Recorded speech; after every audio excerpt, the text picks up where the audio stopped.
Nasaruddin Umar mulai masuk bursa calon wakil presiden dan kerap dipasangkan dengan Ganjar Pranowo di pemilihan presiden 2024. Meski demikian, Imam Besar Masjid Istiqlal Jakarta itu enggan berkomentar banyak soal dirinya masuk bursa wakil presiden. Nasaruddin Umar akan sholat istikharah terlebih dahulu sebelum memutuskan untuk terlibat politik atau tidak.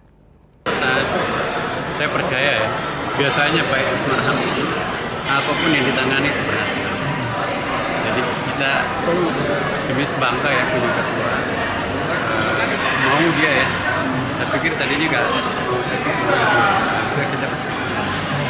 kita tunggu kegiatannya pas banyak. Prof, soal hal lain, Prof, pertemuan dengan Ganjar bagaimana? Ya, kita kemarin lagi ya. Ya. Apakah ada yang dibahas soal Pilpres, Prof? Nanti lagi.